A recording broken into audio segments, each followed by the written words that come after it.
Satan has discovered yazuula from the very beginning of the church, okuva ku ntandikwa y'ekkanisa, and he has plagued a spirit, a demon of poverty. n'aleeta omwoyo gw'obwavu.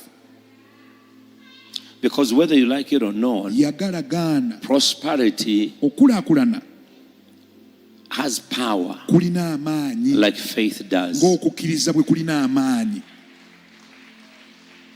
Let me say it again. Kanziremu nkyogere. Prosperity Okulaakulana has power kulina amaanyi as faith has. ng'okukkiriza bwe kulina amaanyi. Prosperity Okulaakulana brings about a peace. kuleeta emirembe.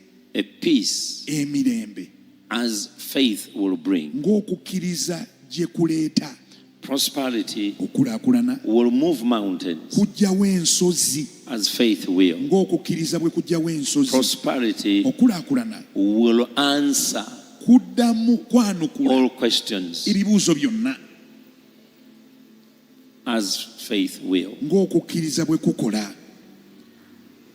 Because the Bible said money answers all things. Babiga ssente yanukula buli kintu. So prosperity Okulaakulana is very, very powerful. kw'amaanyi. And it can give you a sense of knowing that you are in charge. Kusobola okuwa obusobozi okuwulira nti gw'ofuga As ebintu faith does. ng'okukkiriza bwe kukola. When you have faith, Bw'oba n'okukkiriza you are the one in charge. gw'oba ofuga byonna ebigenda You may maaso. not be in control, Oyinza oba si gw'oli ku but you ntiko are in charge. naye nga gw'olina obuyinza obuli awo. Let me say it again. Kanzemu You may kyogere. not be in control, Oyinza oba si but you gw'ofuga are in charge. naye gw'oli mu buyinza. Thank you for your loud enthusiasm. Weebala obugalo.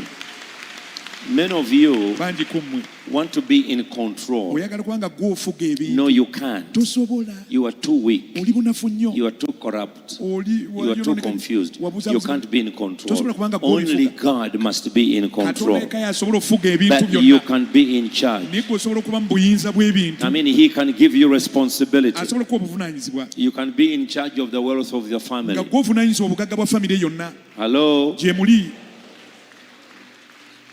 Thank you for your last enthusiasm. Mwebala obugalo obwo.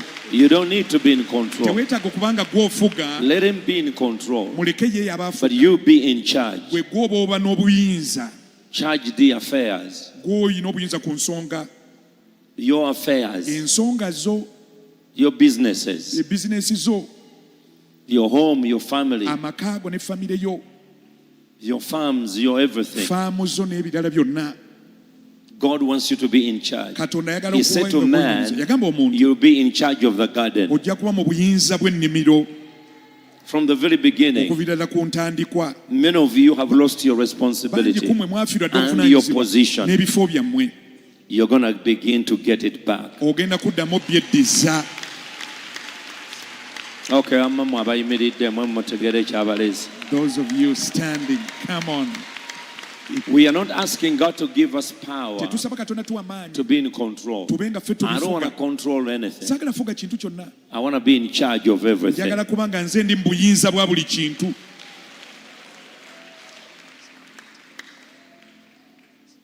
So that's why Ensonga the lwaki church was left to be in charge. ekkanisa yalekebwa okuba nga eri mu I will buyinza. build my church and the gates of hell shall not prevail against Nzimba it. ekkanisa yange emirango gy'emagombe So one of the tegiyinza. things that you find about the church always goes through the dry spell ozuula nti ekkanisa eyita mu or the kaseera dry mu season, biro ebyobukalu not knowing that we have the power. nga tetumanyi tulina amaanyi.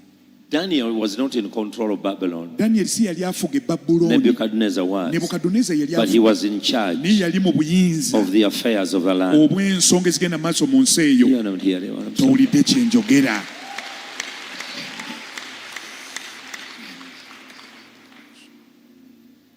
People of God, you have to understand your position and your role. Tegeera ekifo kyo ne ki ky'olina Because if you okukola. don't, Bw'otabitegeera You're going to ask for what you cannot do. ojja kusaba by'otasobola kukola And then you leave what you're supposed to do. oleke by'oteekwa okukola.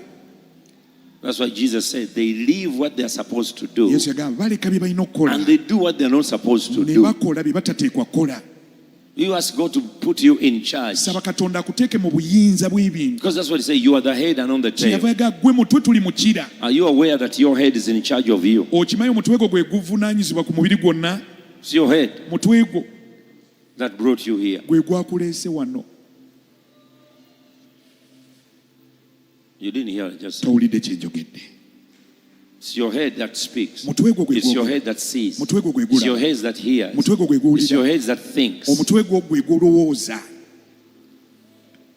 That's what he said. You are the head. Kyava gamba oli He mutwe. wasn't saying you are a triangle head. Teyagamba mutwe gwo gwa triangle nsonda ssatu.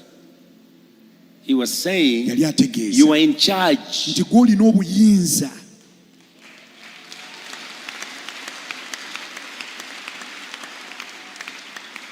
You are in charge. Gw'olina That's why he obuyinza. said, whatever you bind on earth Kyava aga nti buli will be ky'osiba bound in ku heaven. nsi, Whatever you lose on earth will be loosed in heaven. ky'osumulula ku nsi kijja sumula That's mu what he ggulu. was saying. You are in charge. Gw'olina obuyinza.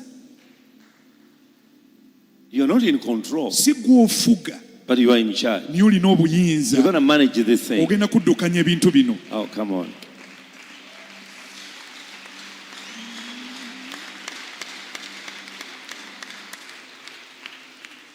You see, that's where the church is rotated in the desert Awo ekkanisa yenva yeetolera mu ddungu for 40 days, okumala 40 years. emyaka 4. Many of them died. Bangi ku bo baafa. And Moses had to circumcise again. Musa nga alina okuddamu I mean, he had to begin again, addemu atandike to buto. begin again. So if you don't begin right, Bw'otatandika bulungi you'll always be buli beginning, kaseera ojja kuba always otandika starting something. ng'obaako So actually, ky'otandika. you move from beginning to starting. Ova mu kutandika n'odda mu kusimbula obusimbuzi. Beginning is done once, Okutandika okukola gumu and you never stop. n'otakoma You keep on going. osigala ogenda. You stop when you die. Okoma How many ofudde. of you are tired of reinventing the wheels all the time? Abakwe buli kaseera oyagala tandika buto. You start a business, it dies, then you Like a start business again. never- You start it. No I mean, by the time you are 70, W'owulira 80, emyaka 7-8 you are still applying for a job. ng'okyasaba mirimu.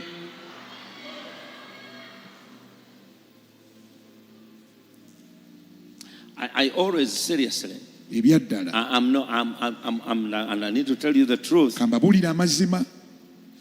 because I have eyes and I need to tell you that. Nina amaaso era neetaaga okukibagamba. Most of the time, Emirundi I egisinga watch people. ndaba abantu. You see an old man, N'olaba omusajja ng'akuze, an old man, omusajja nga mukulu, and you see him n'omulaba 70, 80, ali myaka 7-8 very old, ng'amukadde ddala. and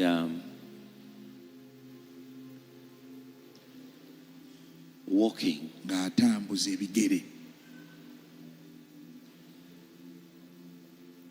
Walking on foot. Atambuza ebigere. And then you tell people, slow down. N'ogamba avuga I kendeeza. just want to observe, what is he doing? Nja kwetegereza muzeeyo. I remember one time, Nzijukira lumu we were coming from the farm, twali tuva ku faamu and we were in the area between Kawempe and somewhere there. nga tuli wakati w'ekawempe n'ekitundu We were coming ekimu out of the valley, nga tuva mu kiwonvu and we stopped there. ne tuyimirira awo. I don't know why we stopped. I think we stopped.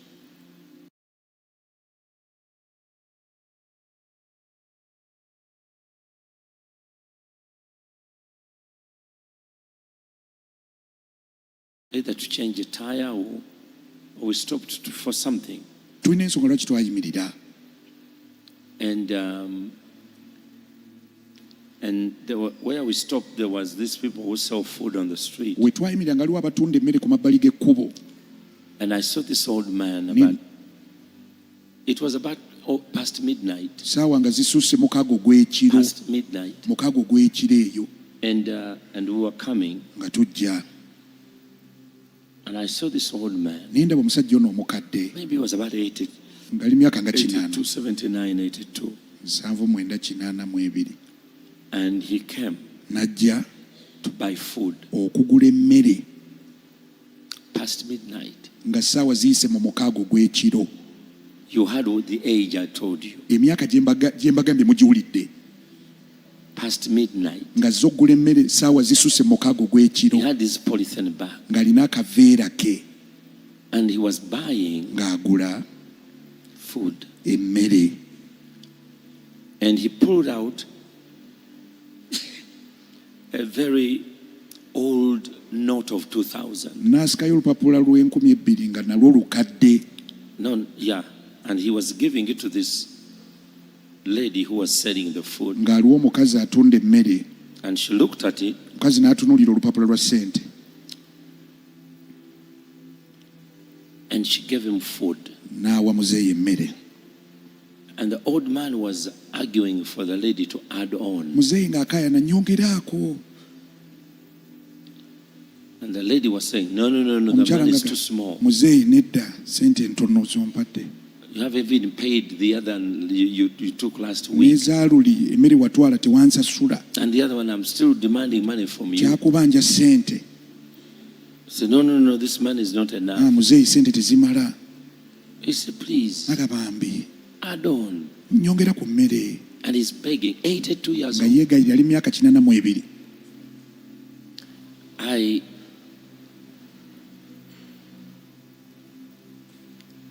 I was paralyzed, seriously. We nali nasanyalala. I didn't know what to do. Nga simanyi Should I kyakola. go out? Nfulume. Should I go buy him food? Mugulire emmere.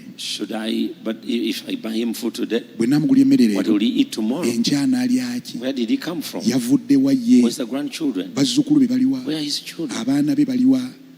Does he stay here? Asula wano? If I give him money, they may rob him and kill him. Bwe muwa ssente bayinza omulumba ne bamuttira obweru. What can I do? Ki kye mba nkola? Questions were going into my mind Ng'ebibuuzo bimpita mu bwongo until we left. okutuusa bwe twava So I osimbula. stopped the car and I said, Ne nnyimiriza emmotoka. take that old man this money. Ne mbaako gwe nga atwalira muzeeyo ssente zino. So I gave him some money. Ne muwa ku I ssente. said, you squeeze his hand, Ne nga zifunye mu kikonde. put it in his hand. Ziteeke mu kikonde kye. And so I said, that might have been my father. Ne nga ayinza okuba oyo kitange, yandibadde kitange. But where is his children? Naye abaana bye yazaala baliwa? What is he doing on the street Ki kyakola ku luguudo past midnight? saawa ziyise mu mukaaga ogw'ekiro? And I think he was waiting Ndowooza yali alinda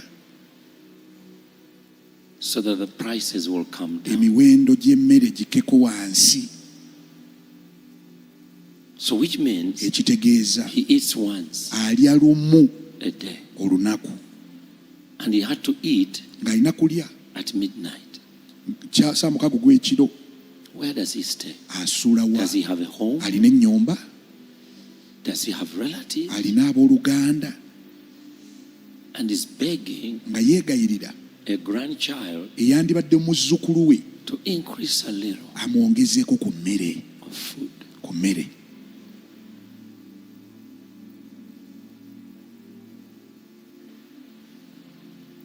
I stood in there in the car and Nali mu I mmotoka didn't know what to do. nga simanyi kyakukola. Questions were running through my mind. Ebibuuzo nga bimpita mu bwongo. I said, did he lose all his children? Abaana be bonna baafa. Did he ever get married? Did he ever have children? Yawasaako yazaala ku baana. Did he produce grandchildren? Yafuna ku bazzukulu. Was he a rich man Yali musajja mugagga. who lost his wealth? N'afiirwa obugagga bwe.